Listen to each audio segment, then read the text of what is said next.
Salut à tous, on se retrouve pour une nouvelle vidéo et il s'agit d'une vidéo liée à un challenge livresque qui a été organisé par Mélanie de la chaîne Strawberry Books. Je vous mettrai le lien de sa chaîne en barre d'infos avec la vidéo où elle vous explique les conditions de ce challenge. Il s'agit du Hot Summer Challenge. Alors comme elle le dit si bien dans sa vidéo, c'est un challenge sans en être totalement un puisque vous vous challengez pour répondre à des critères selon des menus. On est un petit peu comme le Winter Challenge ou le Pumpkin Autumn Challenge, sauf que là en fait c'est sans se mettre la pression non plus parce qu'on n'est pas obligé d'arriver à tout remplir ou quoi, c'est juste profiter et essayer de rentrer dans un thème. C'est assez original, moi j'aime bien ce genre de choses. Et en plus c'est vrai que l'été c'est la période où j'arrive un peu plus à lire, en tout cas mes vacances d'été, donc je me suis dit pourquoi pas en profiter.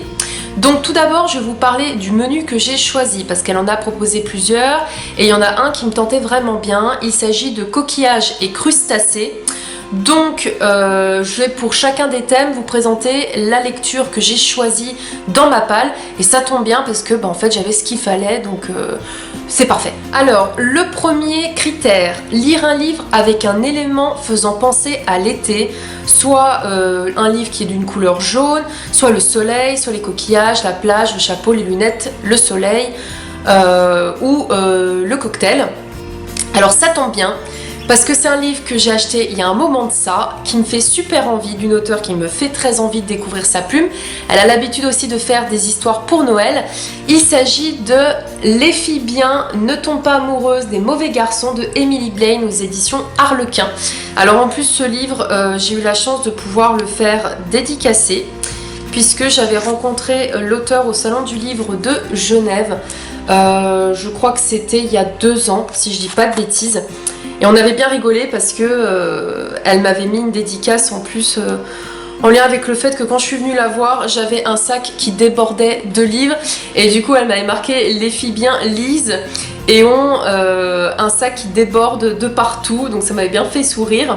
Donc du coup j'ai vraiment hâte de découvrir cette histoire. Ça a l'air d'être un livre vraiment feel good, tranquille, pas prise de tête. Il est tout petit donc il devrait se lire vite et alors du coup il rentre parfaitement dans avec un élément qui fait penser à l'été, sauf que là j'en ai plusieurs. On a le petit palmier, on a un cocktail ici et on a le parasol et le soleil juste ici. Donc il est parfait ce livre, il rentre pile poil dans ce critère là.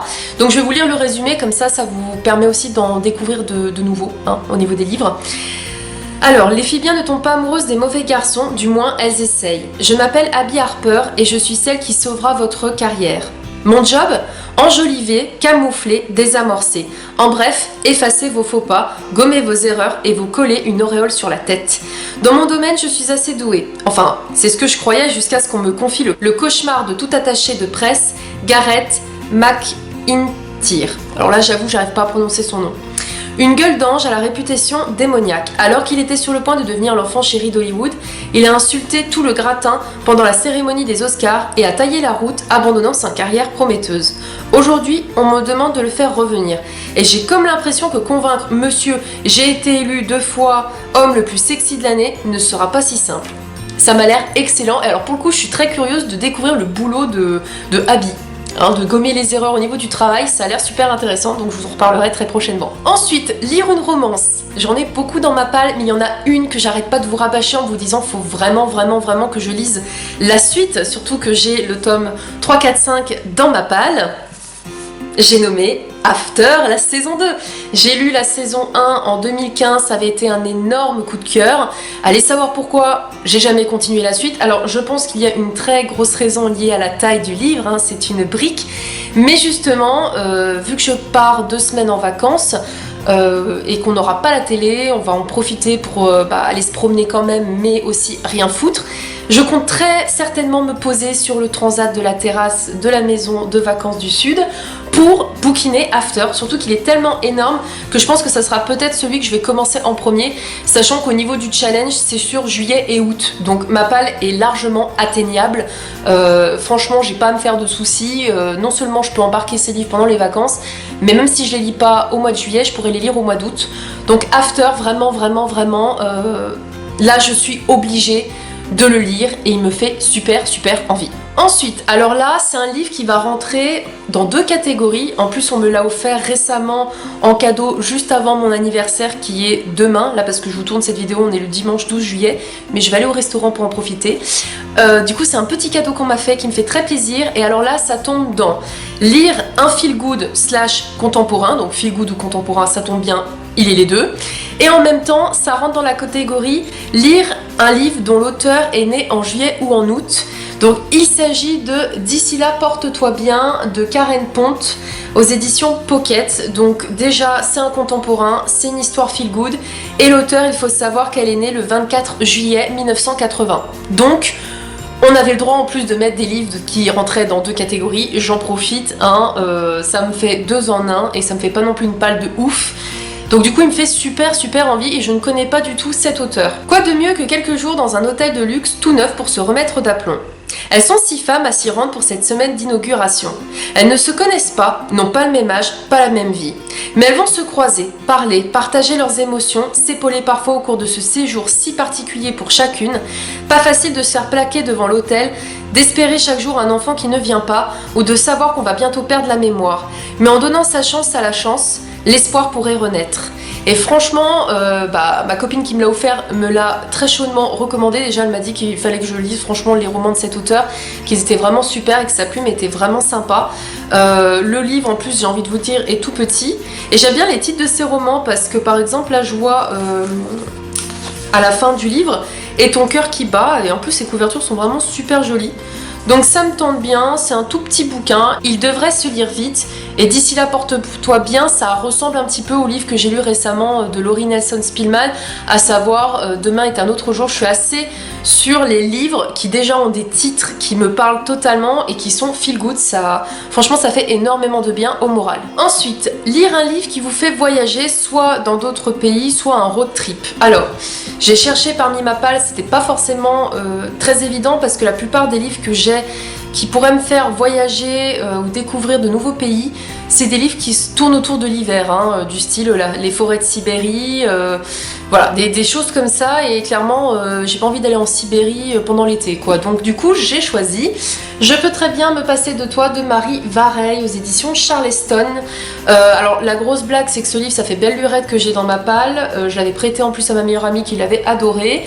Et j'ai fait dédicacer le livre Ella, la passeuse d'âme lors du salon du livre de Genève, donc j'avais rencontré l'auteur. Donc ça tombe bien, hein, ça fait un moment que celui-ci est dans ma palle. Et alors pourquoi je l'ai mis dans qui vous fait voyager? Je vais vous expliquer au niveau du résumé, mais clairement on bouge, donc je me suis dit allez hop, ça passe un petit peu dans road trip entre guillemets. Chloé, 28 ans, est parisienne jusqu'au bout des ongles, enchaîne les histoires d'amour catastrophiques. Un jour, elle conclut un pacte avec son amie Constance. Chloé devra s'exiler en pleine campagne avec l'interdiction d'approcher un homme et réaliser son rêve de toujours, écrire un roman. Déjà là, on part super bien. Constance, incorrigible romantique, s'engagera à coucher le premier soir avec un parfait inconnu. De Paris au vignoble du Bordelais, en passant par Londres, cet étrange pari entraînera les deux amies bien plus loin que prévu. Réussiront-elles à tenir leur engagement? Donc c'est pour ça en fait que j'ai mis dedans, c'est parce que clairement dans le résumé on nous dit bien on passe de Paris au vignoble du Bordelais et en passant par Londres. Donc je visite d'autres pays, Londres entre guillemets, hein, Angleterre, autre pays, même si je connais l'Angleterre.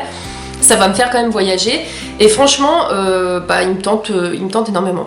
Voilà, donc je vous en reparlerai très prochainement, mais ça a l'air très sympathique. Et enfin, lire un roman qui se passe pendant les vacances d'été, bah ça tombe bien, j'en ai un dans ma palle. J'ai lu le premier tome il y a 2 ans. Ouais, j'ai une tendance à traîner et c'est un intégral, donc je me dis là pour le coup c'est soit je lis le tome 2, soit j'arrive à lire le tome 2 et le tome 3, ça pourrait être l'occasion de terminer. Il s'agit de la saga L'été où je suis devenue jolie de Jenny Han aux éditions Albin Michel dans la collection Wiz. Donc là le tome 2 c'est L'été où je t'ai retrouvé, donc ça c'était le tome 1. J'avais laissé mon marque-page du coup pour le tome 2 et je me dis pourquoi pas même enchaîner avec le tome 3 si je peux pendant l'été. J'avais pris l'intégrale parce que franchement au rapport qualité-prix ça valait le coup. Le tome 1 c'est L'été où je suis devenue jolie, du coup le 2 où je t'ai retrouvé et le 3 c'est L'été devant nous.